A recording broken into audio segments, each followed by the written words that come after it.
Vamos para frente. Falar um pouco sobre minha trajetória acadêmica. Como Beatriz trouxe no começo, eu fiz graduação no Piauí, fiz meu TCC, né?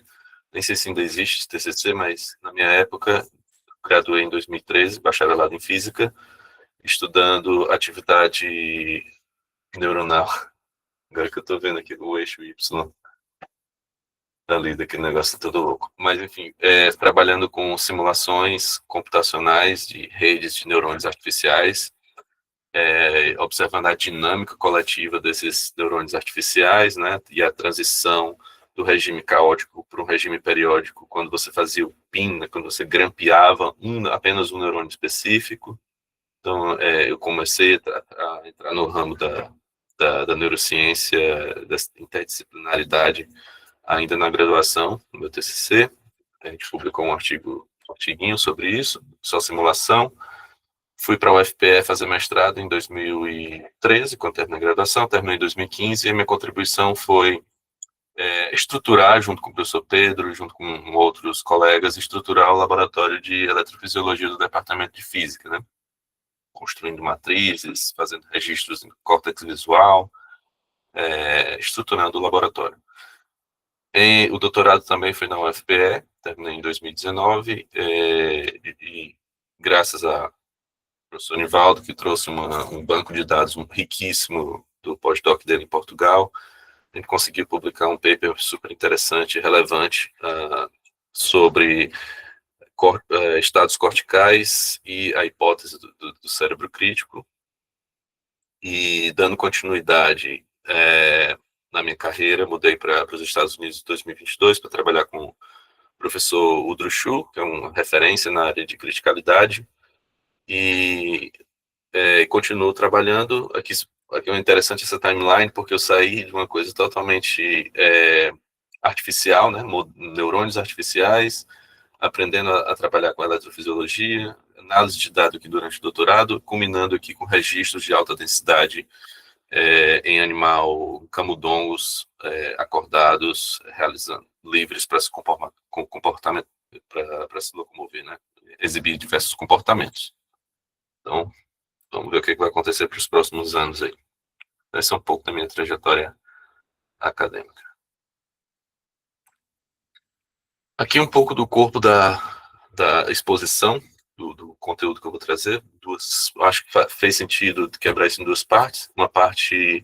Primeira parte, ela é mais conceitual, onde eu vou introduzir os conceitos que são basilares para o desenvolvimento da minha hipótese, que vem na parte 2. A parte 2 exatamente, eu vou levantar a hipótese e mostrar alguns resultados que corroboram com a minha hipótese, tá? Então, na parte 1, eu vou estar trabalhando sobre os conceitos de neurônio, de manifolds, ou seja, de variedades neuronais, subespaços, são sinônimos, tá? Manifolds, variedades, e manifolds é a palavra em inglês, que às vezes a gente acaba usando bastante também no português. Vocês estão vendo minha tela, né? Só pergunta um pouco tarde, mas tá tudo ok.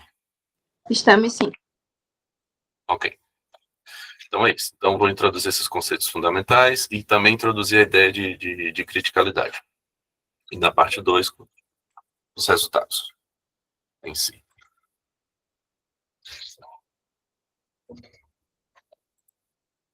Ok. Eu trouxe esse slide para tentar chamar a atenção para vocês de coisas, às vezes, que a gente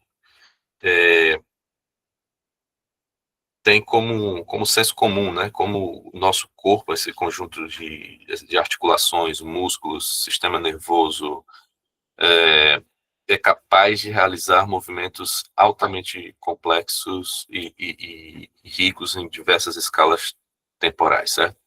Os exemplos mostram exatamente isso que eu acabei de falar. O cérebro coordena movimentos extremamente precisos, enquanto processa, em paralelo, uma quantidade enorme de informações sensoriais. Aprendemos habilidades complexas com rapidez, temos essa habilidade de generalizar. Imagine o Ronaldinho Gaúcho aqui, o tanto que ele tem que improvisar rapidamente, baseado no conjunto de informações sensoriais que chega, que é marcador chegando próximo dele, ele tem que improvisar, criar um drible. Ou seja, é uma máquina fascinante, tá?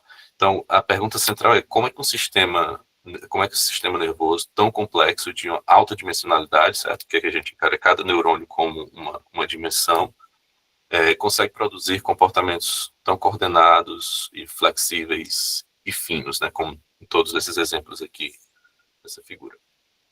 Então, acho que essa é a grande pergunta que eu não vou responder, tá? Vou responder parte dela. Acho que essa é uma pergunta bem geral que norteia a minha carreira científica. Para começar essa jornada sobre processamento neural, vamos olhar para as estruturas fundamentais, certo? Da computação neural. Os neurônios. Um neurônio ele é uma célula.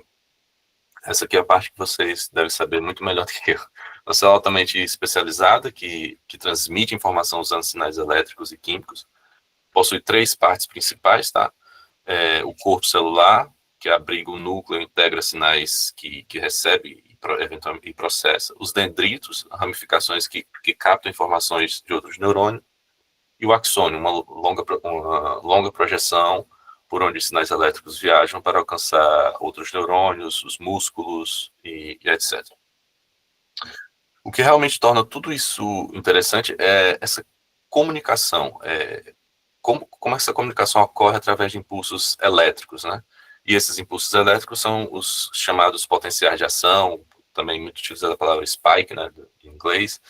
São eventos discretos, quase que como os pequenos cliques, né? E o que a gente realmente, no final do dia, guarda lá no nosso HD, quando a gente está depois de fazer o registro da eletrofisiologia, é o tempo do disparo, né? Um instante em que aquele evento, aquele clique, aquele disparo neuronal ocorreu.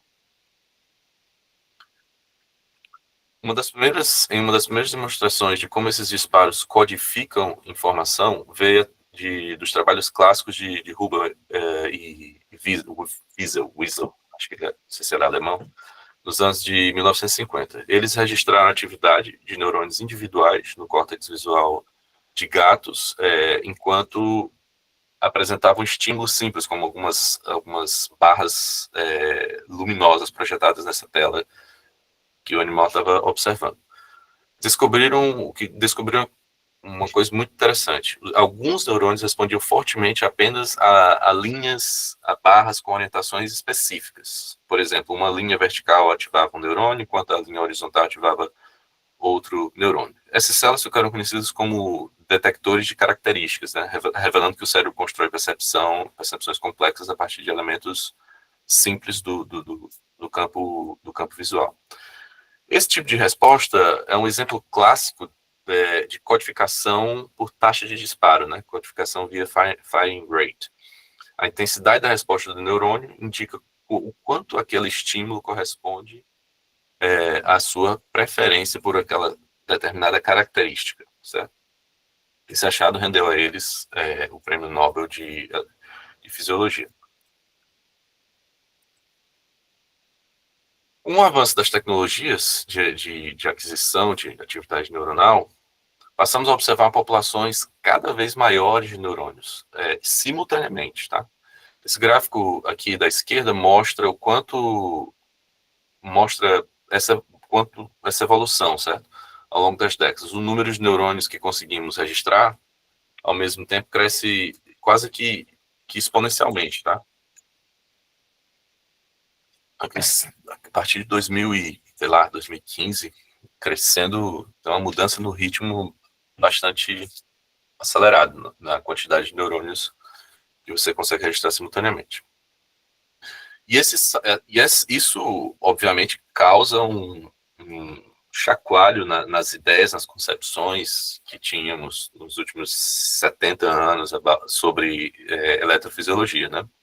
E modelos de processamento de informação, de comunicação no cérebro. Uma das primeiras coisas que percebemos quando olhamos para essas populações grandes é o alto grau de correlação entre os neurônios. Eles não funcionam como sensores independentes. Muitos disparam juntos, quase como se estivessem acoplados pela própria dinâmica da rede. Também observamos muita redundância, vários neurônios respondem ao mesmo estímulo, isso desafia aquela visão clássica de que cada neurônio carrega uma mensagem única.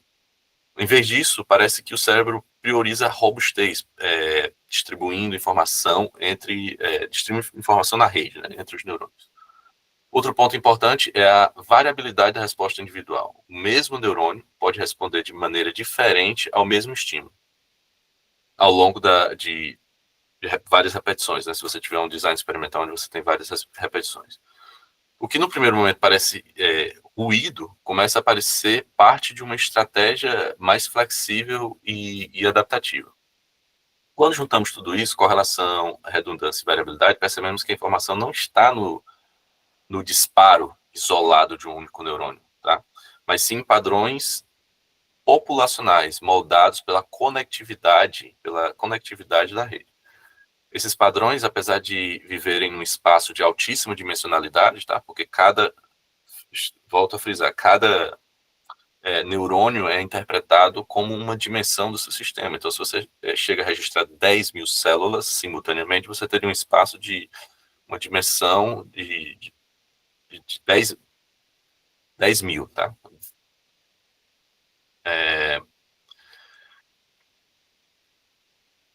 Então, esses padrões, apesar de viverem em espaços de alta dimensionalidade, como eu falei, acabam se organizando em estruturas de baixa dimensão. Aquilo que a gente chama, que é esse tema central aqui da palestra, da aula, os modos neuronais ou manifolds, subespaços.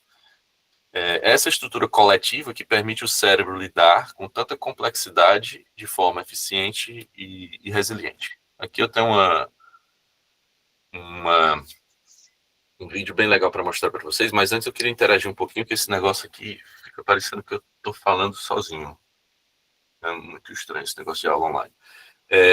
Eu queria perguntar para vocês, deixa eu procurar agora a aba que vocês estão aqui. Esquece. O que vocês observam aqui na tela? O que é isso aqui para vocês?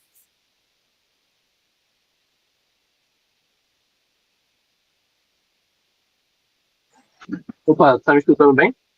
Tô escutando. Eu acho que isso é imaginamento por cálcio, né? O autogenética. Exatamente. Pô, seria mais. Agora aquela galera de neurociências é foda, né? Porque se tivesse mais gente da física que dizer, não, tu tá olhando pro céu estrelado, uma noite bonita de verão, né? O cara já sabe o que é. E aí, Antônio? É outro lance. Aí não tem graça, pô. Mas não... Veja, eu sou da física. Eu olho para isso aqui, eu vejo um céu estrelado, bonito, as galáxias, né? Tá? Você faz o quê, Vicente? Eu sou da graduação de Engenharia Biomédica. Massa. Mas eu tô correto ou não tô? Isso aqui não parece uma noite estrelada? Parece sim. Pois é, então eu vou estar advogando aqui sem necessidade de advogar, mas para mim, do meu ponto de vista científico, esse aqui é o devido céu que a gente deveria focar e jogar dinheiro e investigar, tá? Esse é o céu mais interessante. E eu sou físico, né? E provavelmente eu me motivei para ir fazer física olhando para o outro céu, né? O céu o celeste que está em cima da nossa cabeça. Mas eu acho mais interessante hoje o que está dentro, o céu que está dentro da nossa cabeça. Então, esse vídeo aqui, exatamente, vou tocar primeiro o vídeo. Primeiro vocês observem o vídeo, tá? No começo é só atividade espontânea. Deixa eu voltar aqui para descrever. Aqui não tem estímulo nenhum, tá? Aqui tem um registro de como Vicente, né, já falou. São atividades de cerca de 10 mil neurônios no córtex visual primário, obtido por imagem de 2 fotos, né? O volume foi dividido em 11 planos, separados por 35 micrômetros em profundidade. Cada ponto branco representa um neurônio, uma estrelinha, e cada flash corresponde a um evento de atividade daquela célula. Mesmo sem estímulo, aqui, né, quando está a tela cinza, repare que a rede está longe de ficar silenciosa. vemos grupos de neurônios disparando juntos, formando padrões coordenados de atividade espontânea. Isso deixa claro que o cérebro não é um sistema passivo, né, esperando um estímulo. Ele tem uma dinâmica própria, sempre ativa, sempre interagindo internamente. E uma observação muito interessante desses dados é que os neurônios não se separam em grupos distintos. Você observa que quando começar a parte do estímulo, você vai ver que isso não é localizado em uma certa região desse quadrante, que aqui são os 11 planos, tá? Cada um dos planos, 35 micrômetros a parte um do outro. Em vez disso, a codificação é misturada. A mesma população participa tanto da representação do estímulo quanto de variáveis comportamentais. Esse tipo de mistura sugere um formato de representação distribuída, que cada neurônio contribui para múltiplas dimensões da informação. Isso possivelmente aumenta a eficiência, a flexibilidade do sistema, permitindo o cérebro lidar com tarefas complexas de forma extremamente adaptativa. Agora eu finalmente dar o play aqui no negócio para vocês observarem. Veja que você tem padrões de atividades, neurônios disparando, obviamente que em uma taxa de disparo menor, obviamente, mas está distribuído em todos os 11 planos. E fica mais intenso quando você tem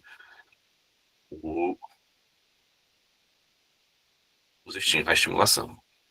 Ok? Com base... Agora, a gente observou, pegou a intuição, pegou a ideia, né? Como a galera nova fala, pegou a visão. Agora você tenta modelar. Como é que a gente consegue modelar essas observações alencadas quando você olha para uma população, né, de neurônio? E como é que isso se relaciona com o comportamento, com o estímulo? Como é que a gente entende isso? Então, com base em tudo isso, surge o conceito que tem ganhado muita força nos últimos anos, que é o de modos neurais. A ideia central é que a conectividade do cérebro, isso é evidente, com os primeiros princípios aqui, na observação, ele é conectado, eles estão conectados, limita e organiza os padrões possíveis de atividade da população neuronal. As respostas não são aleatórias, elas são restritas a um conjunto muito menor de padrões estruturados, tá? Esses padrões coletivos ocupam apenas uma manifold, uma variedade de dimensão bem mais baixa do que a dimensão definida pelos entes constituintes, né, pelos neurônios. Um subespaço dentro desse espaço enorme de todos os neurônios. E essa manifold é sustentada por alguns poucos padrões independentes de atividade, tá? Os chamados modos neurais. Quando registramos atividade neural, cada neurônio pode participar de múltiplos desses modos ao mesmo tempo. Isso ajuda a explicar a variabilidade que vemos em neurônios individuais. A resposta de cada célula é, na verdade, uma mistura de vários modos compartilhados pela população. Em vez de pensar em cada neurônio tendo uma função única, passamos a ver a atividade como uma combinação linear, tá? Que esse NI é a atividade de uma célula, tá? Com uma combinação linear de um número muito menor, de modos que definem a dinâmica realmente relevante, tá? Então, você consegue descrever a atividade dos neurônios em função de um número muito menor de modos de ativação, de modos neuronais, né? Como, por exemplo, nesse caso aqui, onde você observou 3 neurônios, e dado o acoplamento, a anatomia desse circuito, você consegue descrever a atividade coletiva dessas células, olhando apenas para essa manifold de 2 dimensões. Então, isso aqui é suficiente para você descrever toda a dinâmica desse circuito, tá? E escrever, consequentemente, a dinâmica de cada célula em função apenas desses 2 modos de vibração, né? Fazendo analogia com um sistema massa-mola, né? Como se fossem os modos normais de vibração do seu sistema.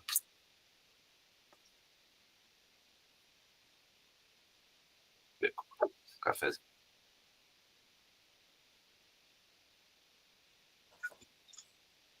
Tá claro até aqui? Essa aqui é uma parte um pouco mais... Mas eu não se atenha, talvez, aos detalhes matemáticos, mas eu quero que você entenda essa ideia de restrição. Tá? Em um espaço de alta dimensionalidade, o que você tem que entender por agora é que o seu sistema ele não visita todos os possíveis estados do sistema, do espaço de fases. Você tem uma, dada a restrição de conectividade, você colapsa isso para uma região do seu espaço de fases muito menor, tá? Que é o que a gente chama de variedade matemática, de variedade neural. Desculpa. Agora vou introduzir uma técnica de como você acessa esses modos, né? Porque eles existem. A gente partiu dos primeiros princípios para mostrar que isso é um fato. Eles existem. Agora, como é que eu recupero? Não recupero, como é que eu acesso esses modos neurais, né? Se quisermos identificar esses modos neurais na prática, uma forma simples é a análise de componentes principais, né? Principal Component Analysis, PCA, em inglês. A ideia é procurar direções no espaço neural, tá? Você tem o espaço neural aqui, novamente, para simplificar, que é o que a gente consegue visualizar, suponha que você só tem 3 neurônios, tá? N1, N2, N3, tá? Então, cada ponto aqui é um instante de tempo da dinâmica desses três neurônios, ok? Então, a ideia é procurar direções nesse espaço neuronal ao longo dos quais a atividade varia mais. Quando a gente calcula a matriz de covariância, tá? Essa aqui é a matriz de covariância dos neurônios, os vetores que maximizam a variância projetada, as direções mais expressivas das dinâmicas, são exatamente os autovetores da sua matriz de covariância. Então, você está procurando, no final das contas, uma nova base para representar o seu dado. Essa equaçãozinha aqui. Esse aqui, no final das contas, é todo o que você quer, essa equação de alto vetor, alto valor. Mostra isso claramente. O vetor 1, que aponta na direção de maior variância, é um alto vetor, e o valor próprio lambda associado indica o quanto a variabilidade está naquela direção, tá? Então, essa aqui é a nova base, conjunto de autovetores que vem da sua matriz de covariância, ok? Que vem por conta uma vez que você tem a sua spike count, a sua contagem de disparos, tá? Você vai ter uma matrizinha bem longa, onde cada linha é a atividade de um neurônio específico. N.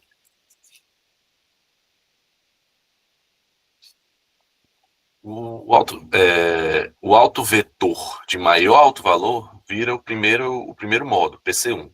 O segundo vira o segundo maior vira o segundo modo, e assim por diante. Ou seja, a PCA nos permite extrair diretamente esses padrões coletivos de atividade. Os modos neurais que estruturam a variedade, a manifold de baixa dimensão, onde a população realmente reside, onde a dinâmica coletiva reside. Agora vamos aplicar. A gente já... Espero que vocês ainda estejamos na mesma página aqui, tá? Porque aqui a gente está tentando construir essa ideia e agora a gente vai aplicar. Rapidamente eu vou dar um exemplo de sucesso, que são a implementação dessa ideia de redução de dimensionalidade é uma técnica uma ideia relativamente recente, obviamente limitada pela questão da aquisição, né? Da sua resolução, quantos neurônios você consegue registrar. Como só nas últimas décadas a gente conseguiu registrar populações cada vez maiores, começamos a aplicar, tá? Porque essa ideia de PCA é uma coisa antiga, né? Começo do século XX. Então, recentemente a gente começou a adaptar isso para estudar dinâmica populacional, neuronal. Aqui eu mostro como a atividade neural de altíssima dimensionalidade pode ser organizada em subespaços distintos, cada um carregando um tipo diferente de informação. Agora a gente vai aqui para codificação via codificação distribuída em subespaços, tá? Aqui à esquerda a gente vê a atividade bruta de neurônios em V1, só para lembrar que essa atividade que vocês estão vendo aqui, ela vem daquele dado que eu mostrei anteriormente, os 11 planos de atividade de cálcio, ok? De fóton. Então, cada traço aqui é atividade de uma célula, ok? Quando projetamos esses dados em dimensões relevantes, os autovetores identificam dois subespaços principais. O subespaço de estímulo, tá? E o subespaço de atividade espontânea, ok? Então, aqui você projeta essa atividade neuronal em dois subespaços. Suponha que eu vou pedir agora que vocês dêem um salto gigante aqui. Suponha que você rodou uma técnica de redução de dimensionalidade no seu dado e identificou dois subespaços, tá? Um subespaço que codifica atividade espontânea e um subespaço que codifica estímulo visual e um subespaço que codifica geração de movimento espontâneo. O animal decide se movimentar, correr na rodinha ou não, ok? Então, o que você faz você encontrou duas bases dentro da sua espaço neuronal. Você pega esse dado e projeta aqui. Primeiro, vamos projetar no espaço de estímulo. E você observa que no momento que o estímulo é ligado, o estímulo visual é ligado, você tem a intensidade da atividade naquele subespaço aumenta bastante durante o estímulo. Tá? Fora daqui você não tem nada, mesmo que você tenha sinal, mas no espaço que codifica atividade de estímulo, você não tem nada. Agora, vamos mudar aqui para o azul. Esse azul aqui é a projeção desse dado nesse subespaço que codifica a geração de movimento espontâneo. Como você observa, não tem resquício nenhum aqui do estímulo. Isso aqui é tudo simultâneo, tá? Você observa que esse aqui só está codificando o movimento. Mas uma dimensão em particular, essa dimensão aqui do subespaço de comportamento, ela codificou, ela está representando o estímulo. Quando o estímulo foi ligado, a atividade desse autovetor aqui, ela está está sendo ativada pelo estímulo. E como consequência, esse grupo de pesquisadores mostrou que, primeiro, tem os dois subespaços simultâneos, um codifica estímulo, o outro codifica comportamento, e, mais interessante ainda, uma dimensão é compartilhada. Uma dimensão desse espaço é compartilhada entre esses dois subespaços. Ok? Então, só mostrando uma aplicaçãozinha da ideia de subespaços e codificação distribuída. Alguma questão? Pode falar, pode ficar à vontade. Então, vamos para frente. Agora vamos dar um pulo. Falamos aqui de neurônios, de manifold, de como coletar usando PCA, de como observar esses modos de atividade coletiva, os modos neurais. Agora vamos falar da dinâmica. Tá? Vou enfocar agora na parte da dinâmica. A pergunta é, quando o animal está acordado, está desperto, a dinâmica populacional do córtex não fica presa a um único padrão, a um único ritmo fixo de operação. Pelo contrário, a atividade flutua visitando diferentes estados corticais. Tá? E mais interessante, como eu pincei aqui exatamente, observe esse raster plot aqui, né? Que cada linha aqui é a atividade de uma célula, tá? E quando está pretinho, quer dizer que essa célula a taxa de disparo dela está aumentando. Observe que para esse momento aqui, quando o animal estava acordado, livre para se locomover na roda, você tem uma mistura. Observando, você tem momentos em que a rede está aparentemente desincronizada, você tem atividade alta, você tem momento em que você tem silêncios na sua rede. Então, ela é como se fosse uma mistura de vários estados corticais. Então, isso nós físicos chamamos, quando batendo o olho a gente olha quando a gente vê esse tipo de flutuação lenta, uma flutuação rápida, isso aqui é atividade somada, tá? Aqui é a atividade ao longo de todas as células, aqui esse traço aqui é simplesmente a atividade série temporal da população como um todo, atividade somada de todos os neurônios. Tá?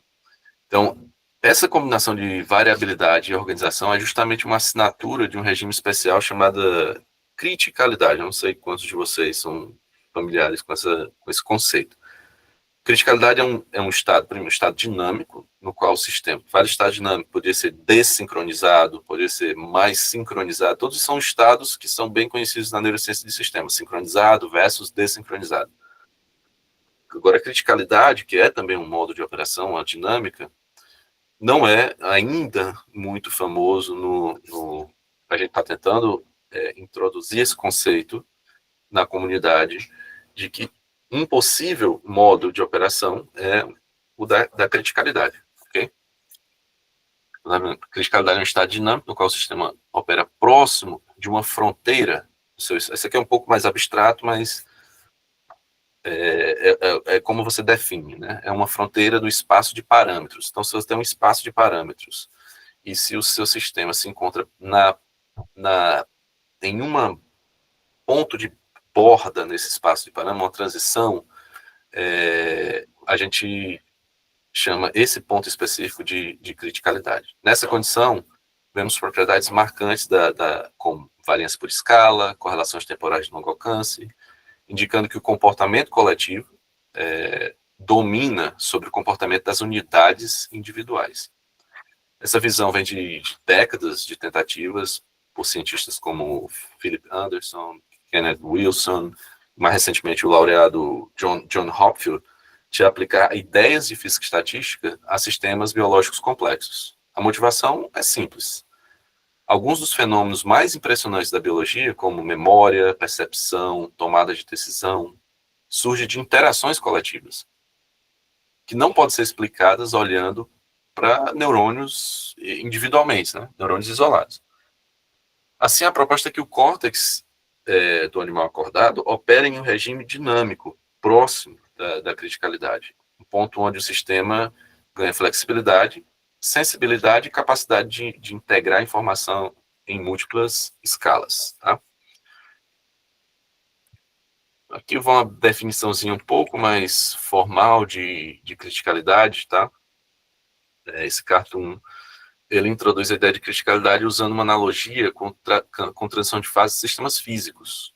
Quando elementos simples, spins, spins são dispositivos, neurônios, bem simples quando você olha para eles individualmente. Interagem, eles podem gerar comportamentos coletivos muito diferentes dos seus comportamentos individuais. Tá? Então, isso é uma coisa o todo bem diferente da parte aqui, tá? Nos painéis à esquerda, vemos 3 regimes possíveis, tá? O regime crítico, o regime subcrítico e supercrítico. O subcrítico, os elementos agem de forma quase que independente, tá? O subcrítico é o azulzinho. Então, você tem uma rede de spin B, em C você tem que seriam os neurônios, né? Quando um neurônio recebe um estímulo, ele está interagindo independentemente, ele não consegue disseminar ao longo da rede aquela informação que ele recebeu. Esse é o subcrítico. No supercrítico, o vermelho, tudo fica excessivamente sincronizado. Todos os spins estão apontando para cima, por exemplo, no caso do material ferromagnético, ou todos os neurônios estão disparando excessivamente, no caso da rede neural. E o crítico exatamente um balanço, né? Um meio termo, em que marcado por um equilíbrio entre ordem, e esse ordem e desordem, alta sensibilidade a estímulos, ou seja, se você dá um estímulo no neurônio, essa atividade consegue percorrer longas distâncias na sua rede, tá?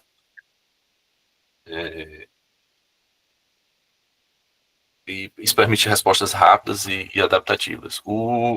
Mais para frente, a gente tem aqui esse painel D, mostra uma assinatura.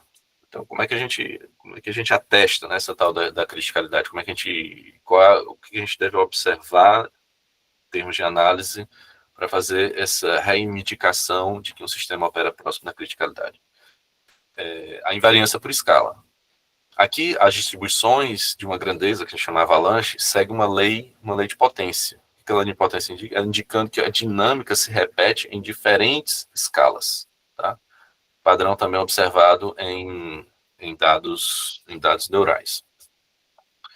Em resumo, a criticalidade ela oferece um quadro bem poderoso, diria, para entender como sistemas com muitos neurônios podem exibir comportamentos coletivos complexos, eficientes e altamente responsivos.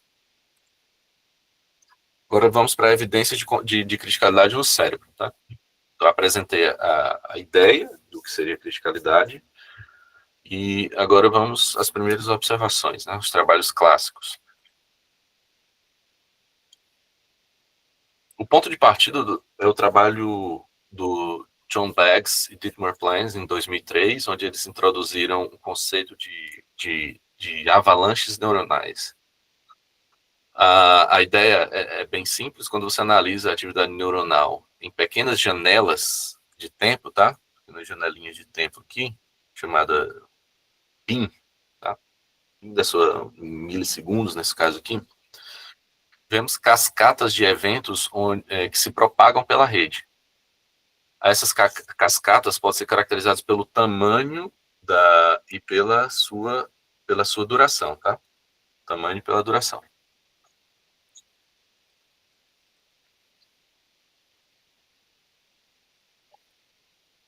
Ao medir essas avalanches, a partir do LFP, eles mostraram que tanto o tamanho quanto a duração seguem as tais distribuições do tipo lei de potência, que são assinaturas de sistemas próximos ao ponto crítico.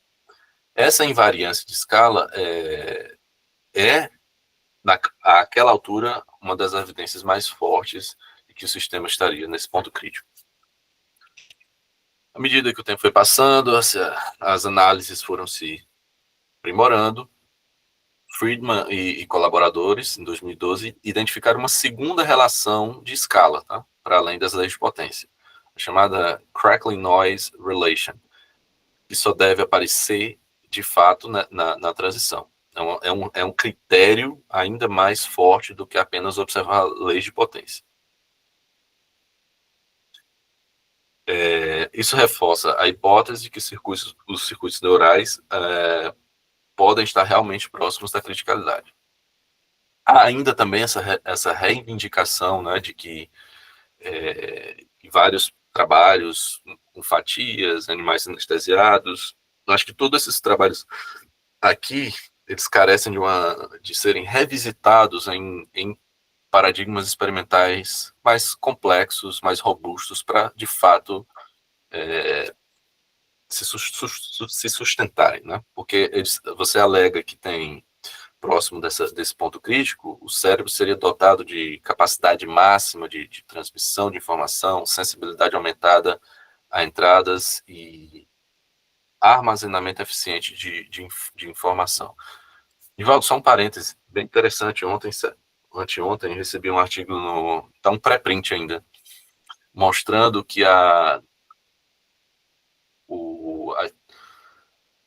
em córtex auditivo, a capacidade discriminatória entre estímulos, a capacidade ela é aumentada, ou seja, a capacidade de distinguir estímulos ela é aumentada, potencializada para níveis intermediários de arousal, né? Uma curva muito bonita, um pico para o poder de discriminação da tarefa auditiva para valores intermediários. Esse não é um paper sobre criticalidade de jeito nenhum, mas é um paper bem interessante sobre, porque também tem outra, em paralelo à criticalidade, porque essas comunidades às vezes não se É conversam. dado de quê? Qual área? É dado A1, eletrofisiológico? A1, a de Spike. A gente não fez aquela análise nossa em A1. Eu até tenho dado de A1, tinha na época, né? A gente nem usou. Mas você tinha animal acordado, anestesiado, né? Sim, anestesiado. Isso. Uretano. Ok. Pois é, então assim, acho esses trabalhos fenomenais e muito interessantes de serem revisitados hoje em dia com novas ferramentas e de serem testados novamente, porque todos esses aqui são em paradigmas experimentais super simples, né? Fatias, drogas, anestesia, então tem muita coisa para a gente revisitar aí, muito trabalho pela frente. Então, essas são as primeiras evidências de criticalidade em sistemas neurais, tá bom? Agora, finalmente, eu vou apresentar. Ainda tem tempo? Como é que está o tempo, Nivaldo? Antônio, você precisa de quanto tempo? Como é que tá teu tempo? E acho que ainda precisa de uns 20 minutos. Tranquilo, tranquilo. Ok. Porque agora que eu vou entrar, espero que a galera tenha retido a lógica, né, o racional da apresentação, introduzir duas escolas de investigação de eletrofisiologia, uma escola mais recente, que é a da codificação distribuída de população, modos neurais, a escola mais tradicional, que era baseada na taxa de disparo médio, né? E trazendo também a ideia de criticalidade como um potencial modo de dinâmica do cérebro, do córtex, tá? Eventualmente outras áreas também. E agora eu vou apresentar os meus resultados. Ok, então baseado em tudo isso que percorremos até agora, qual é a hipótese, né? O que a gente consegue formular e testar, ok? Então, a ideia é propor que a dinâmica crítica dos circuitos neurais está localizada especificamente em um subespaço, tá? Então, você tem, como vocês observaram naquele trabalho da Carson Stringer, você tinha dois subespaços. No caso dela, um subespaço para estímulo, codificava estímulo, e outro que codificava comportamento, movimento espontâneo. O que eu vou testar aqui é potencial existência de dois subespaços, um subespaço desincronizado, tá? Esse aqui é o cartoon, para você entender o que seria essa variedade, essa cinza, e o outro subespaço, que seria o subespaço de codificação de movimento espontâneo. E o que eu quero testar é onde que criticalidade está no meio desses dois subespaços, compartilha alguns autovetores, ou ela está alinhada com algum subespaço já conhecido, como, por exemplo, de geração de comportamento espontâneo. Essa é a questão. Se pudesse dizer, qual é a fonte da dinâmica crítica? Como é que a dinâmica crítica emerge nos circuitos cerebrais? Então, essa é a nossa hipótese. Mas antes de entrar nela, primeiro eu gostaria de desenvolver, antes de desenvolver, eu gostaria de agradecer aos membros do grupo do professor Udrushu, que colaboraram ativamente para todos os resultados que eu venho apresentar aqui. Óbvio que eu colaboro com muito mais gente, mas eu estou fazendo highlight aqui das pessoas que colaboraram para os resultados que eu vou apresentar. O Sam Suter, o Shri Gautam, que é o pós-doc, o Sam está terminando a graduação aqui em física, a Kindler está terminando o doutorado, e o Yuji é o organizador aqui da patota do negócio. Segundo, eu gostaria de apresentar também o paradigma experimental, tá? Do que eu vou usar para fazer as minhas análises, testar minha hipótese, tá? Então, esse aqui é o nosso paradigma experimental. Você tem um camundongo que está acordado, sentado aqui no topo desse carrossel. Tá? Ele está livre, ele é head fixed, está fixado aqui tem uma plaquinha de titânio aqui colada no crânio dele, tá? Tem uma cirurgia para fazer essa colagem, está fixo essa barra aqui. Mas ele está livre para se locomover aqui no topo desse carrossel, fazer vários movimentos. E, ao mesmo tempo, a gente está coletando atividade neuronal usando uma sonda NeuroPixel. Tá? A sonda não dá muito para ver aqui, mas aqui está o holder da sonda e ela está aqui no córtex motor. Tá? Aqui usamos 4 camundongos, 19, 20 registros, 5 registros por camundongo, dia diferente. Em média, 104 unidades clusters do tipo single unit e 44 do tipo multi-unit, atividade multiunitária e registros de em torno de 45 minutos, ok? Usando NeuroPixels 1.0.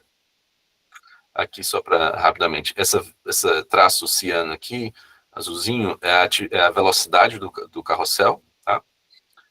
Em vermelho é a atividade somada de spike, que cada pontinho desse aqui cada linha dessa é uma atividade neuronal de uma célula, e aqui, quando brilha, quando aquela célula está disparando. A taxa de disparo daquela célula aumenta, e a vermelha é simplesmente a soma ao longo de todas as células, a soma da atividade de todas as células, naquele instante de tempo. Então, para ter uma ideia da distribuição e da atividade como um todo da população. E o que acontece à medida que o animal se movimenta. Vocês terem uma ideia do nosso paradigma experimental aqui.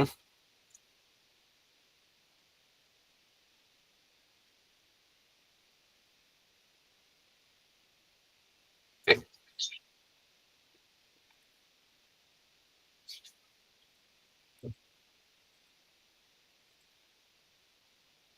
Então, vamos, a partir desse dado coletado do córtex motor, investigar as propriedades de certos subespaços, a dinâmica de certos subespaços do córtex motor.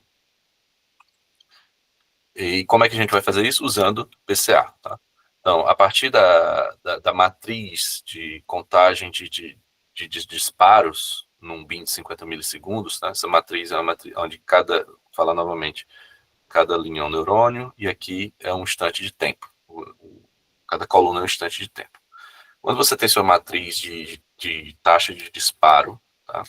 Você roda um PCA, Python, isso são 1 ou 2 linhas, e você extrai os seus autovetores, tá? Os seus PCs, a nova base reduzida, tá? E você vai isolar apenas uma parte desses. Você vai começar arbitrariamente isolando. Estou interessado só nas primeiras componentes principais, aquelas que explicam a maior parte da variância do meu dado, tá? E eu vou projetar, vou reconstruir a atividade apenas nesse subespaço dos primeiros componentes principais, ok? Só para mostrar como é que é a variância explicada ao longo das primeiras componentes, só para rapidamente mostrar que 2 componentes não explicam a maior parte da variância, então isso cresce um pouco lentamente. Então, apesar de ter mais de 200 dimensões, a gente consegue explicar a 95% da variância usando metade disso, 45% do número de dimensões. Então, isso em si já é uma redução do número de dimensões para explicar a variância, tá? Mas eu vou começar brincando apenas usando os primeiros componentes principais. Ok. Então, essa atividade, esse traço aqui, é a atividade somada de todos os PCs. É a atividade original, o espaço original, tá? Esse traço laranja é a atividade na direção do dado reconstruído, atividade somada do dado reconstruído, usando apenas o subespaço das 5 primeiras componentes principais. Ok?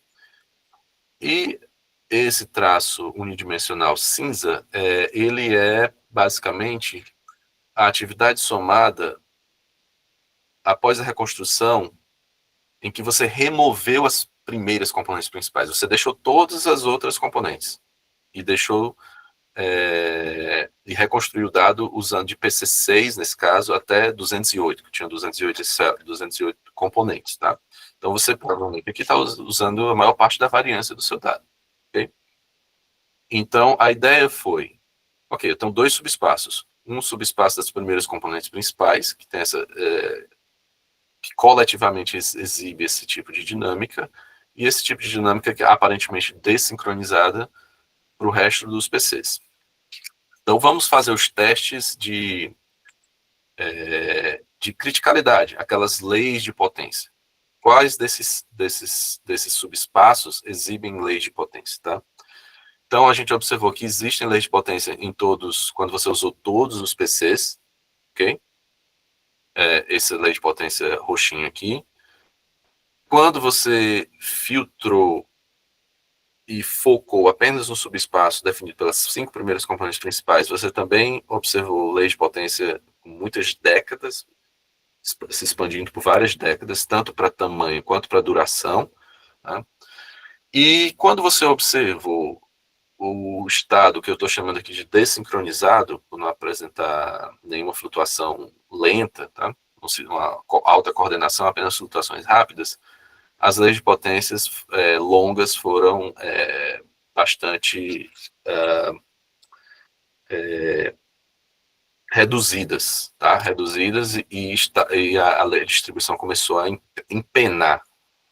E aqui, sequer para distribuição de duração, eu consegui obter algum fit. Se não está preenchido, quer dizer que, como a distribuição cinza aqui não está preenchida, quer dizer que eu não tive nenhum fit apropriado do tipo lei de potência. Não passou os meus critérios de lei de potência. Então, essa é a primeira observação. Que as primeiras componentes principais, elas apresentam um indício fortíssimo de que elas são, por assim dizer, o subespaço da dinâmica crítica. Só as 5, apesar do dado ser de alta dimensão, e mesmo depois da redução de dimensionalidade, você ainda demandar vários PCs para explicar 95% da variância, só as primeiras componentes que exibem flutuações livres de escala, para tamanho e duração. Avalanche livre de escala. Então, a gente definiu número de componentes necessárias, número de PCs necessário para ter leis de potência acima de um certo threshold, sei lá, 1,5 décadas de lei de potência. A gente observou que, na verdade, você precisa, que é um sumário ao longo de todos os 19 registros, isso aqui, 1, 2, 3, ok. Aqui, a maioria dos registros, dos nossos registros, você precisou de apenas 3 componentes.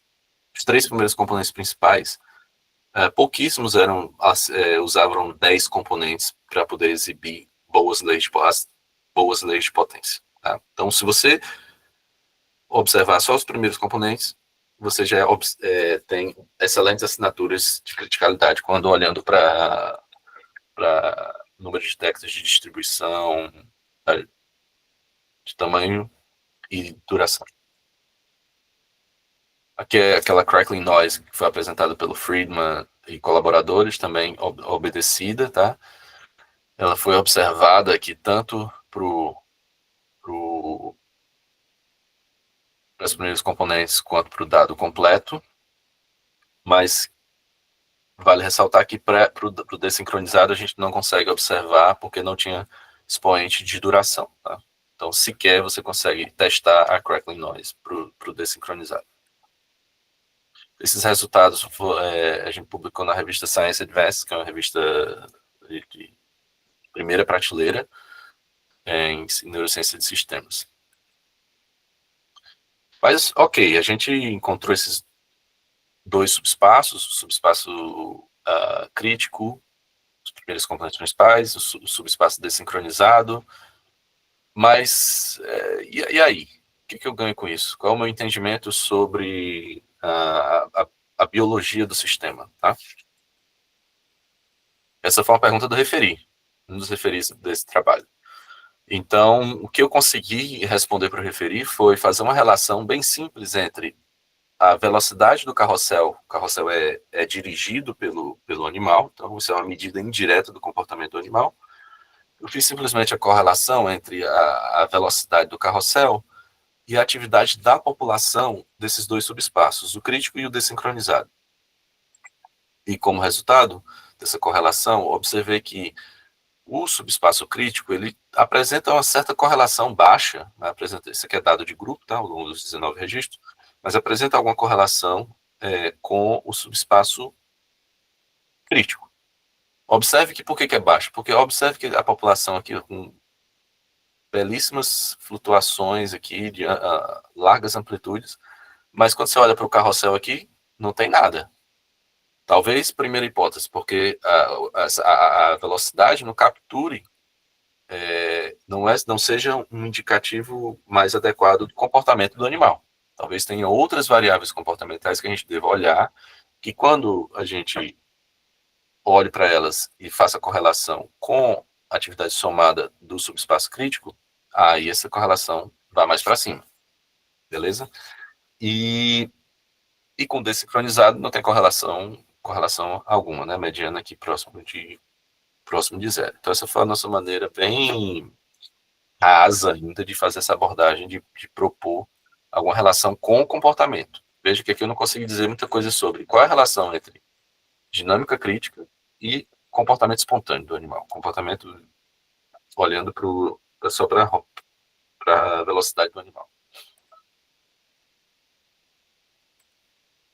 Ok, então vamos começar a responder essa pergunta. Para responder essa pergunta, cadê?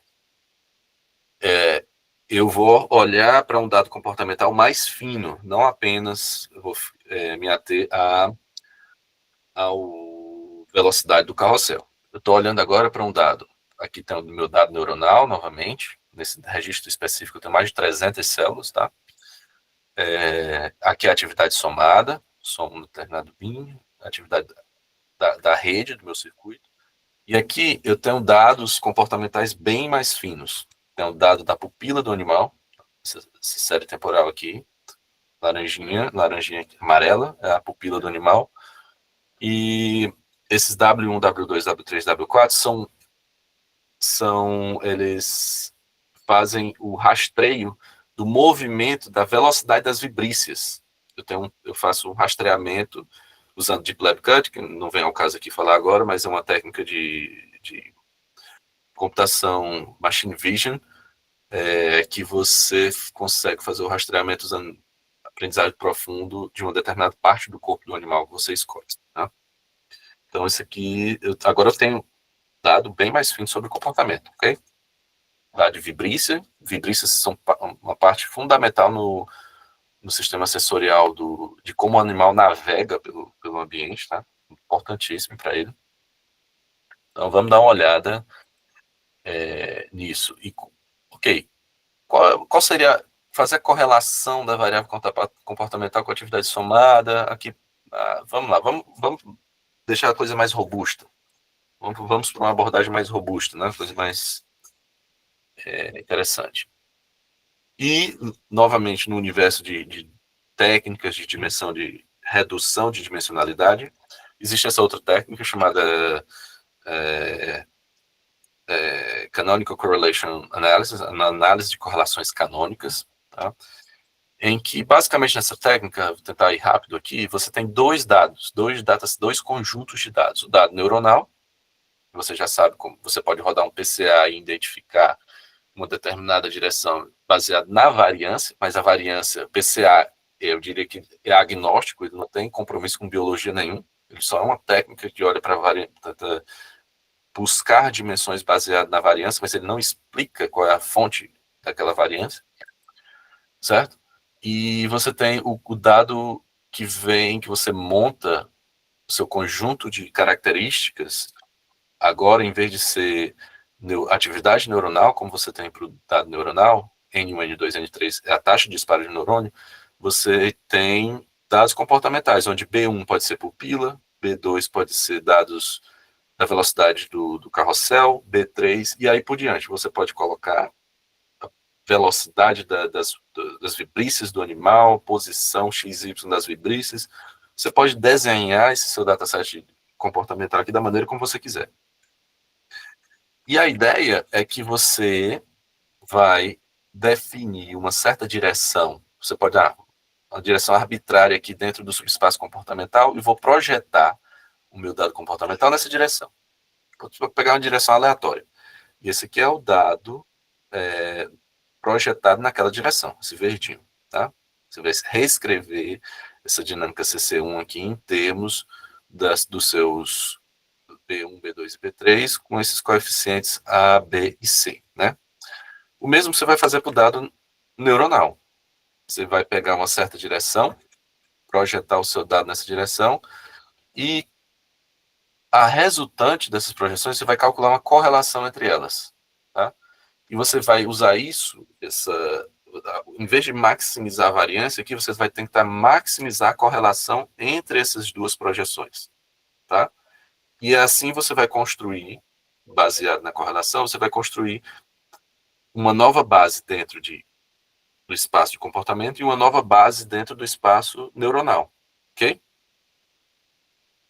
Essa é a maneira como você extrai novos subespaços dentro do espaço neuronal, ok? Só que agora você vai ter um subespaço vinculado com comportamento. E você vai poder testar se aquele subespaço dentro da atividade neuronal que é vinculado com comportamento, ele está alinhado, ele é ortogonal aos PCs, ou eles são alinhados? Se eles forem alinhados, eu concluo que o subespaço de PCs, os primeiros componentes principais, a fonte dele, eu posso dizer isso, não sei qual equivocado eu estou, mas eu posso dizer, na minha interpretação, se o subespaço dos PCs está alinhado com esse subespaço do comportamento, que o comportamento é o drive principal da dinâmica crítica. E eu chego na conclusão provando a minha hipótese, né? Mas, enfim, o mesmo. Você vai rodar o CC, vai extrair os primeiros componentes principais, reconstruir o seu dado e olhar para aquela atividade somada a partir da projeção nessa nova base. Basicamente aqui. Vamos lá. Vamos testar 3 subespaços comportamentais. O subespaço que vem, eu usei como entrada. Lembra que no CCA você precisa de 2 dados, dado comportamental e dado neuronal? Essa coluna é o mesmo para todos, tá? O dado neuronal é o mesmo aqui. O que vai mudar é que aqui eu estou usando a dinâmica, a velocidade das patas do animal. Então, eu vou tentar extrair do subespaço neuronal um subespaço que codifica a dinâmica das patas do animal, tá? Que seria, uma vez que eu faço isso, essa aqui é a dinâmica coletiva dentro desse subespaço da dinâmica das patas, tá? Esse aqui é aquele que a gente já conhece. É a dinâmica na direção dos PCs críticos, os primeiros componentes principais, tá? Dinâmica unidimensional. O verdinho vem não vou entrar no detalhe como é que define phase energy, mas basicamente vem das vibrícias, né? Do movimento das vibrícias, que é como o animal navega, explora o ambiente ao redor. E a última é postura. Eu defino uma série de articulações aqui no corpo do animal e uso esse dado como dado comportamental para ver qual um espaço aqui dentro do espaço neuronal que codifica a postura do animal e ver, no final das contas, agora sim eu vou buscar como é que essa atividade projetada nesse subespaço, nesse e nesse, se relaciona com a dinâmica crítica observada pelos PCs.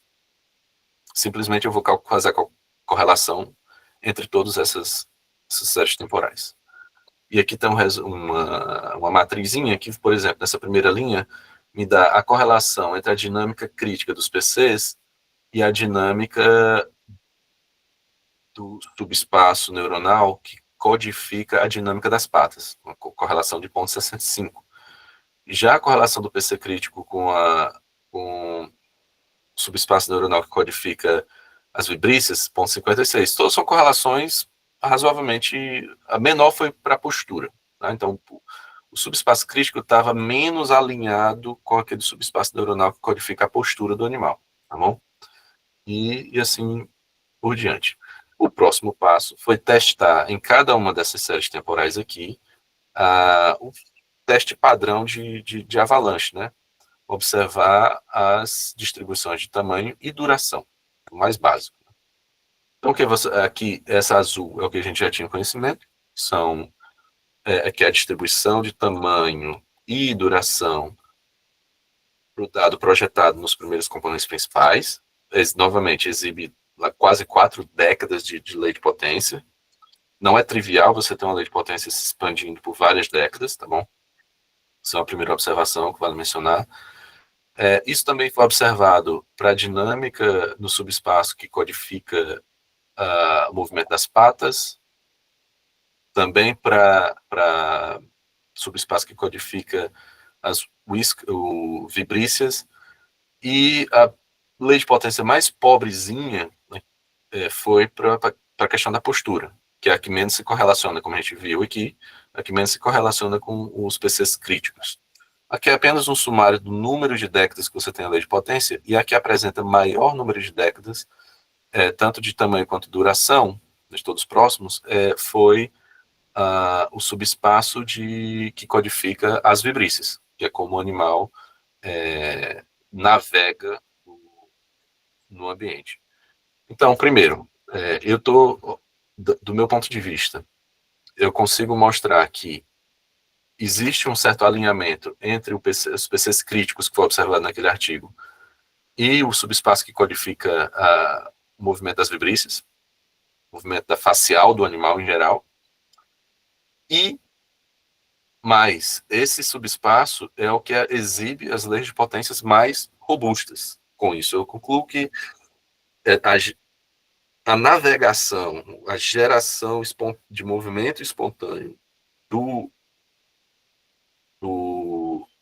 córtex motor do camundongo, ela é a responsável pela observação de flutuações livres de escala, ou seja, da observação de criticalidade no córtex motor. Ok? Então, assim, são os principais as principais mensagens desse trabalho que não está concluído ainda, não publiquei. Espero.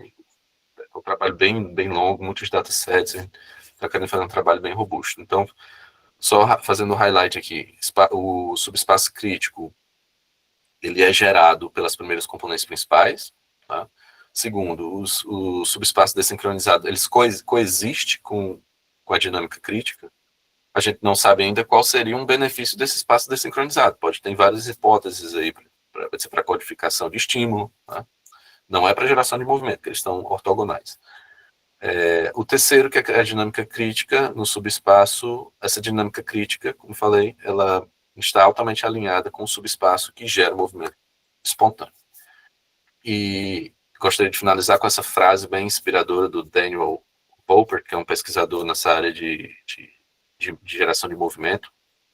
É o seguinte, na tradução: temos o cérebro por um único motivo, que é apenas um motivo: produzir movimentos complexos e adaptáveis. Movimento é a única forma que temos de afetar o mundo ao nosso redor. Eu acredito que entender o movimento é entender todo o cérebro. E, portanto, é importante lembrar que quando estudamos memória, cognição ou processamento sensorial, tudo isso existe por um motivo. E esse motivo é ação, gerar movimento. Então, para mim, faz todo sentido. Se eu sou da área de criticalidade, e físicos têm essa mania de generalista, né, de encontrar ideias simples, mas que explicam muita coisa, e que essa geração de movimento segue uma dinâmica do tipo lei de escala, do tipo lei de escala, que é uma assinatura de criticalidade. Se você for ver lá nos papers de ecologia, a hipótese do forrageamento é a hipótese exatamente de que o animal usa voo de Levi, que é outro tipo específico de distribuição, em que o deslocamento do animal segue uma distribuição do tipo lei de potência, e esse tipo específico de exploração do animal, de estratégia de exploração do tipo voo de Levi, é o que favorece o animal a encontrar fontes de alimento. Tá? Então, esse é mais assunto para uma outra conversa. Então, a criticalidade está em todo lugar e faz todo sentido que o cérebro compute através da criticalidade para gerar movimento que maximize as chances do indivíduo continuar de sobreviver, no final das contas. Obrigado pela atenção. Essa aí que eu tinha a ideia que eu tinha mostrar para vocês hoje.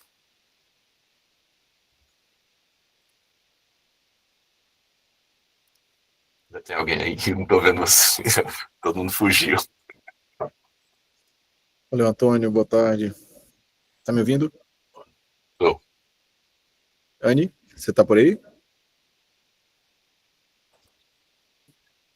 Anne? Eu só pedi para a pessoa mostrar a sala aqui. Ô, Anne, você tá por aí? Vocês me ouvem? Posso ser, Olá. Oi. Vamos ver aqui no mapa. Vamos ver no mapa. Pronto. Tá me ouvindo? Eu sei, mas ela vai mostrar no mapa pra gente. Pronto, Márcio. Eu queria aproveitar agora para cada um se apresentar agora para o Antônio, por gentileza.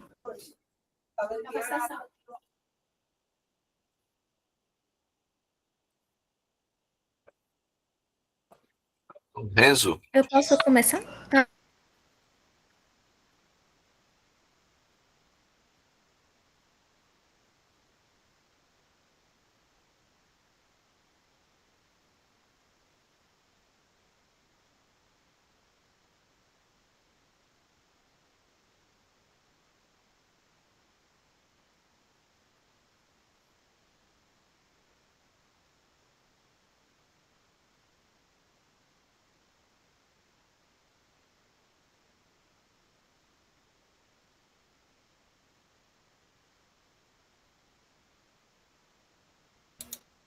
Leandro tá por aqui, velho.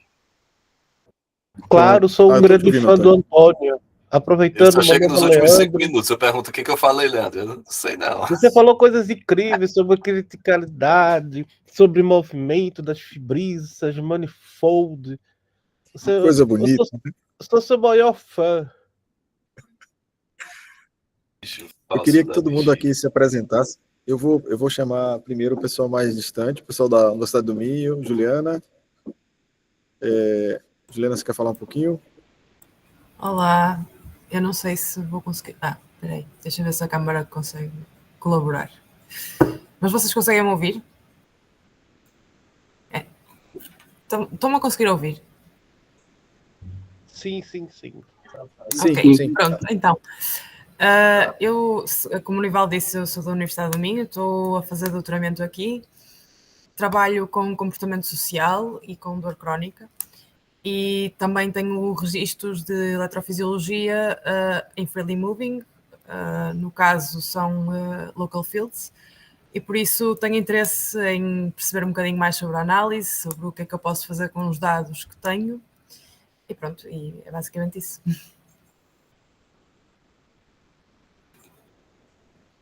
Obrigado, Juliana. Luana? Oi, consegue me ouvir? Tá bem baixinho, Luana.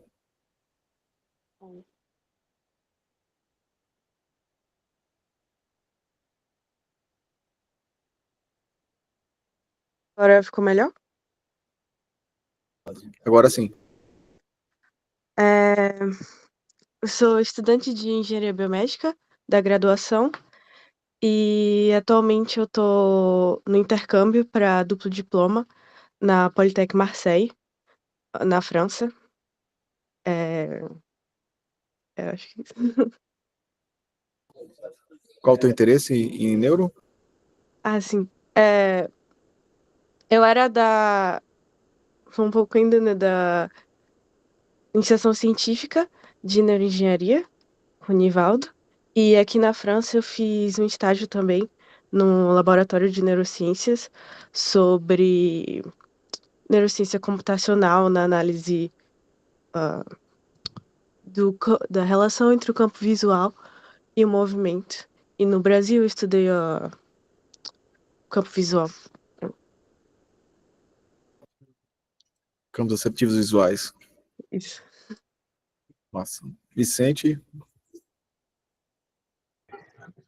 Aí, eu sou da graduação também de engenharia biomédica. Estou trabalhando com registro de grandes populações de neurônios, estou aprendendo a fazer cirurgia, lá no laboratório da física de eletrofisiologia. E é isso, acho.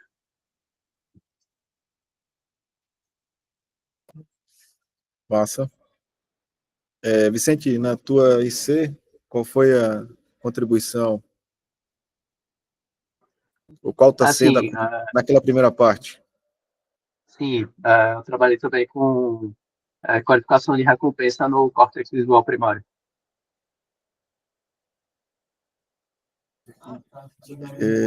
Eu acho que os demais se apresentaram antes. Anne, quem ainda não se apresentou? Anne, tem mais alguém que não se apresentou no início? Acho que não, né? Então agora perguntas. Vamos perguntar as coisas, Antônio. Eu estou particularmente interessado em Renzo. Renzo, por favor, se apresente. Eu ia fazer pergunta já, mas aí... Parabéns, Antônio. Muito impressionante o seu trabalho.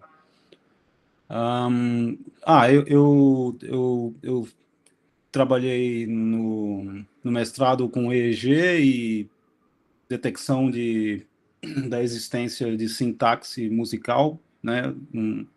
Assinatura neural para detecção de sintaxe em música no cérebro com EEG.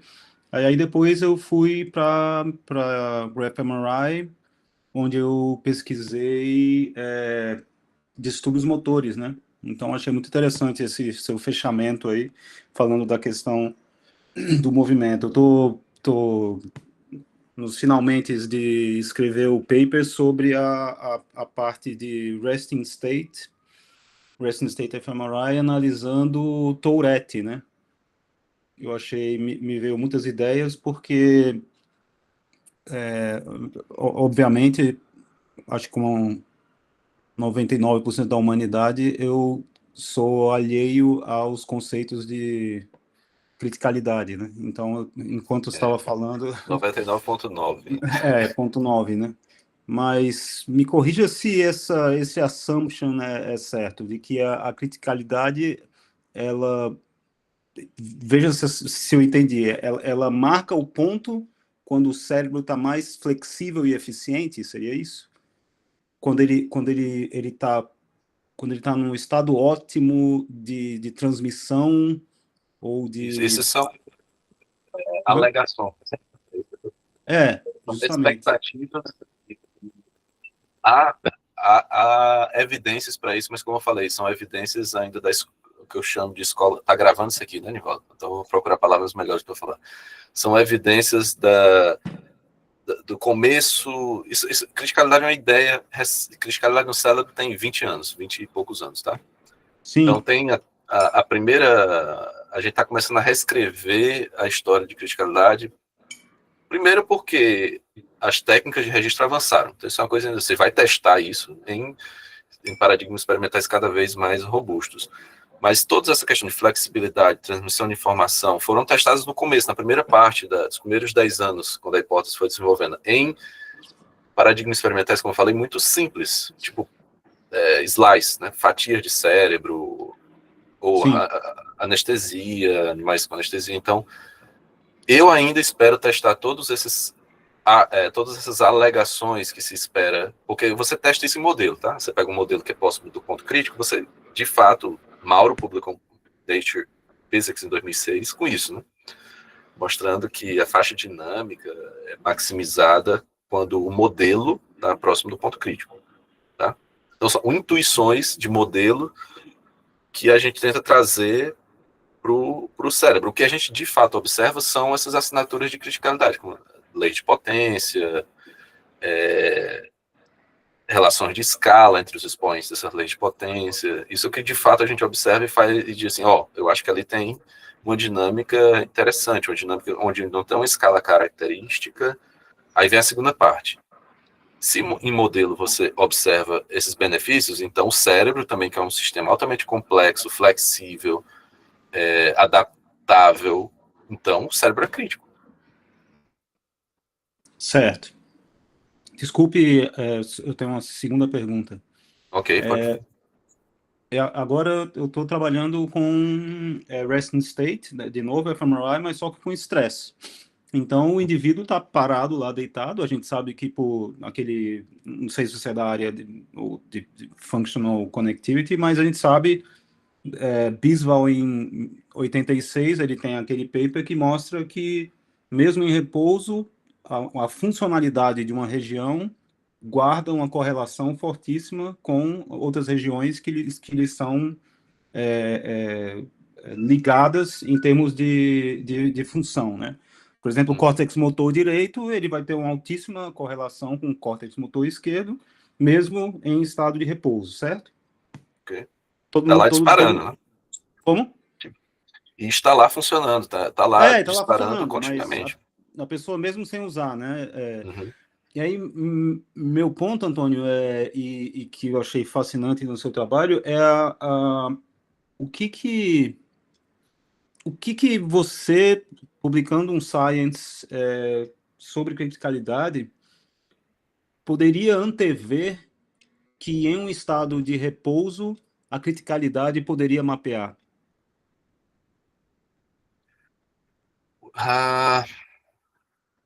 Só não gostei da premissa. Você publicando um Science, eu não gosto desses. Publicou um Science, entrou na fogueira, agora é com você. O Nivaldo respondeu aí, ó. O que é aí, Nivaldo? Eu acho que vale a pena dar uma olhada nesse paper que Mauro, e Daniel e Ernesto publicaram agora, um dado de humano. Então, acho que pode ajudar bastante se Enzo tiver interesse por criticalidade em dado de fMRI de humano. No caso daqui, eu acho que é MEG. Pronto. Então, acho que pode ser um caminho. Sim, e o que eu estava lendo enquanto eu acompanhava com a outra metade do cérebro a palestra, era esse Nature aqui, que eu também achei interessante. Closer Critical Resting State, Neurodynamics in Individuals with Higher Fluid Intelligence. Deixa eu ver qual é isso. Enfim, mas eu não quero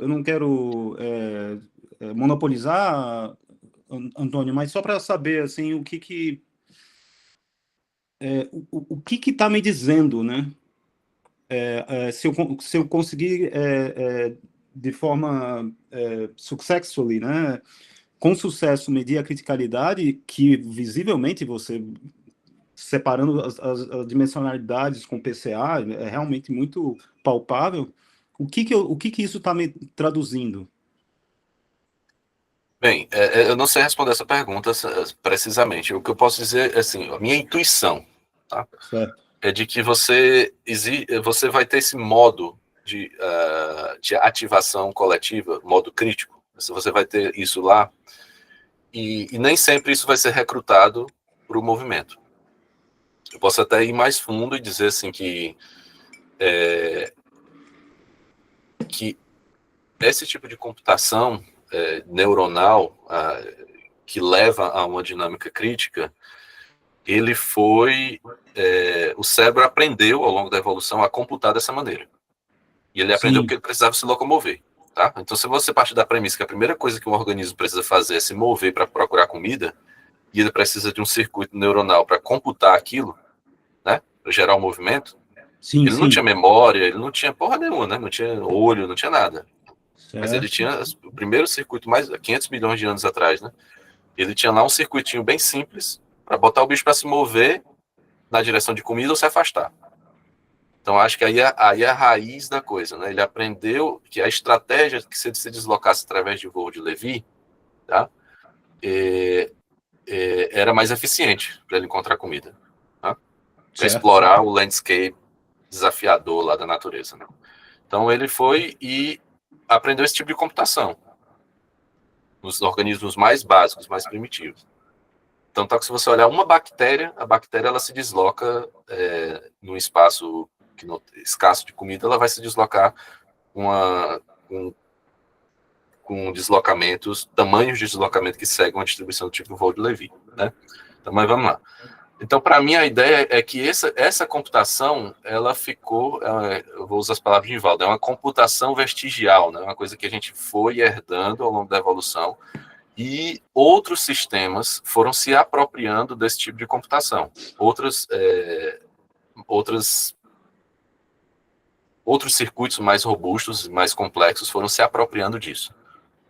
Para processar informação. Aí é que vem o claim, processar informação. Qual é o tipo de computação que maximiza a minha faixa dinâmica, de conseguir detectar de um fóton até olhar para o céu e conseguir ter nitidez, fazer alguma integração de todo aquele tipo de informação, mesmo recebendo uma jarrada, um canhão de fóton no seu olho, entendeu?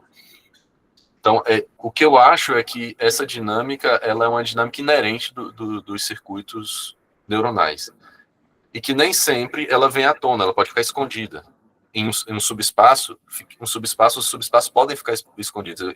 Eu estou com um pré-print no bioRxiv que explica como você pode perder a criticalidade. Ela existe, mas às vezes você perde ela, usando essas técnicas convencionais, mas às vezes você tem uma rotação do seu subespaço e ele fica escondido lá. E quando você olha na atividade somada, não tem nada, mas mesmo assim a atividade crítica está lá.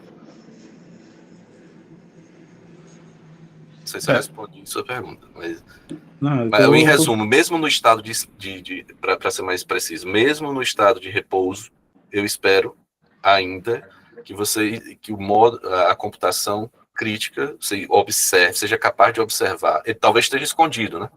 Talvez quando você olha na população somada, você não veja criticalidade nenhuma e diz, no animal acordado aqui paradinho, não tem criticalidade. Só tem eu não estou querendo dizer que só tem criticalidade quando o animal está se movimentando. Talvez eu tenha que azeitar um pouco mais essa comunicação. Sim. Eu estou querendo focar que quando o animal está em movimento, deslocando sem ter um objetivo específico, o animal não está engajado em uma tarefa específica, de vou mover esse joystick de A para B. Isso. Se eu olhar para a atividade do córtex motor enquanto ele está fazendo isso, você não vai criticalidade nenhuma. É uma atividade altamente dominada por uma escala de tempo específica, que é a escala do reaching, né? Do animal fazendo o reaching. Certo. Mas quer dizer que não tem criticalidade? Não. A criticalidade só rotacionou e o que tá assumindo as primeiras componentes principais agora é só a atividade, a computação neuronal responsável pelo reaching, que é uma tarefa estereotipada muito simples. Sim. Entende? Entendi. Porque no seu paper você fala de um subespaço desincronizado e de um subespaço que é sincronizado, né? Crítico, que são, fala, né? Que são ortogonais, né? Isso. Poderia ser... em repouso, poderia ser predominante algum desses dois estados, por ele estar em repouso? Sim, total. O desincronizado, no caso? Poderia. Por exemplo, se você olhar... Não tenho ainda, não tem nenhum dado publicado. O Antônio? Oi. Desculpa interromper, é que eu estou num evento aqui e eu dei uma saída para acompanhar essa palestra, mas eu vou ter que voltar para o evento. E aí eu gostaria de deixar vocês, eu acho que a discussão entre você, Renzo, Juliana e outras pessoas também pode ser bastante frutífera. E eu não queria interromper, eu queria deixar a gravação, já coloquei a Anne como co-organizadora, então ela pode fechar e encerrar a gravação. Se vocês me permitem aí, Sim, claro, eu estou terminando também, Nivaldo. Não, mas por favor, fiquem à vontade. Pergunta, desculpe. Fiquem à vontade, tá bom? Tá bom. Antônio, mais uma vez, muito obrigado por ter aceito o convite. Muito obrigado, Renzo, Juliana, todo mundo que esteve presente hoje aqui. Acho que esse é o momento que está sedimentando nessa direção. Leandro, também, que assistiu toda a palestra. Leandro, tá aí? já capou o gato, quer ver? Não, tá aqui. E eu acho que, assim, aproveitem a conversa. a conversa com o Antônio, porque assim, existe um potencial enorme de colaboração, que a gente espera muito que ele, no próximo ano, esteja conosco na UFPE, esperamos todos, ou pelo menos no Brasil, em algum lugar no Brasil, e a gente está construindo em conjunto um setup de head fixing. A gente quer fazer o mesmo setup que ele tem no Arkansas, na UFPE, já acabou de ser impresso, está em cima do lado da impressora, de eu voltar amanhã, já vou pegar ele. Não, amanhã eu estou em Brasília. Amanhã, quando eu estiver de volta lá, eu vou dar uma olhada e a gente já vai começar a mexer com ele. Beleza? Mais uma vez, continue a conversa aí, não pare não. Grande abraço. Massa. Valeu, Nivaldo. Até mais. Voltando então para... Eu quero liberar você o mais rápido possível. É só essa ideia que me chamou a atenção no seu paper, né, dessa questão do subespaço crítico e subespaço desincronizado, e eu queria saber se é muita viagem minha imaginar que em repouso pode haver uma ligação com o subespaço desincronizado, pela pessoa estar na ausência de qualquer task, né? E aí, pode sim. Pode sim. Não vejo nenhuma, mas assim, the brain from inside out, né? Dentro está acontecendo muita coisa que você também não pode. Eu não sei te afirmar, mas eu acho que é plenamente possível que o sujeito está num estado de. A grande questão é assinalar qual é o estado que o sujeito está, né? Sim, por exemplo, exatamente. eu consigo caracterizar o sono. Por exemplo, o cara está dormindo. Então, eu digo, ó, quando o cara está dormindo ali, você tem essas transições entre os estágios do sono. Eu consigo medir criticalidade se eu fizer o hipnograma, né? Eu consigo dizer, ó, tem criticalidade no sono REM, no sono NREM, tem slow wave sleep, né? Onde é que está a criticalidade ali? Se eu consigo fazer esse rastreamento. Agora, quando o cara está acordado, é muito mais difícil de fazer esse tracking do estado do sujeito, né? Boa. Mesmo ele estando parado, pode estar altas computações acontecendo ali, né? Que você não... Mas você pode olhar para a estrutura de correlação, né? É outra maneira também de você entender como é que essas áreas... eu sou de Spike, entendeu? Eu não sei... fMRI já... O pessoal de Spike costuma falar que fMRI é magia negra com dados humanos, né? Mas massa, muito legal, Franelli. Eu tô pensando. Mas também... a gente pode testar. Se você tiver um pipeline aí de quiser botar criticalidade nisso. A minha recomendação para quem é da neurociência de sistemas, que não é da física, interprete criticalidade como apenas. Não como os físicos, né? Que os físicos, criticalidade é tudo. É tudo e não é nada, porque você não consegue se comunicar com o biólogo. Sim. Mas eu acho que a recomendação entenda que isso é só apenas uma dinâmica. Acho que eu consigo conversar com um cara de neurociência de sistema e dizer, você sabe o que é um estado desincronizado? Eu sei. Estado desincronizado, se o cara está com altos níveis de arousal, né, excitado, o circuito desincroniza, os neurônios começam a disparar. Sincronizado. Você está, por exemplo, no slow wave sleep, você tem uma sincronia entre os neurônios. E você consegue entender, abstrair essas duas dinâmicas. A criticalidade é só uma dinâmica no meio. É uma dinâmica que pode ter pode dotar o circuito ou o indivíduo de certas capacidades. Esse é um ponto extra. Mas, para mim, você entenda só como uma dinâmica, um tipo de dinâmica muito peculiar, com características interessantes. É uma dinâmica. Excelente. Maravilha. Muito obrigado. Deixo espaço para o próximo. Aí, desculpe ter monopolizado. Não, obrigado também pelas perguntas. Eu queria pedir para que as outras pessoas também se apresentassem, dissessem sua filiação, o que vocês fazem, tá? E se tiverem alguma pergunta. Eu vi que Leandro já saiu da chamada. Leandro, ele é de Braga, lá de Portugal. E ele foi uma das pessoas também que participou aqui dos nossos colóquios. Mas a gente também tem a Juliana. A Juliana queria pedir para você se apresentar, dizer de onde vem. A Juliana acho que já se apresentou, não? É isso. Já. Sim. Já. Eu acho que quase todo mundo. Todo mundo se apresentou, então, né? Ou quase todo mundo, não sei. Acho que Luana falou já. Não, todo mundo. Tá. Todo mundo se Todo mundo já apresentou. foi. Pronto, então vou perguntar se alguém tiver mais alguma questão, mais alguma dúvida, alguma pergunta a ser feita. Se não, podemos encerrar por aqui. Eu queria agradecer imensamente pela presença de todos, pela disponibilidade do professor Antônio estar aqui com a gente.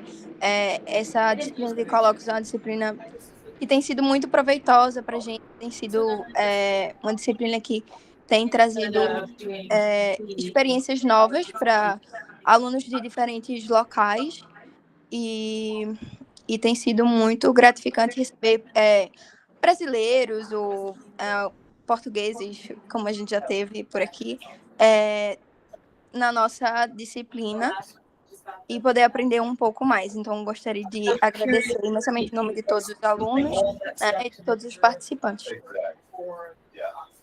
Ok, obrigado também, galera. Muito bom estar com vocês. Obrigada. Parabéns. Parabéns pelo É isso. Tchau, tchau. Obrigado. Tchau, tchau.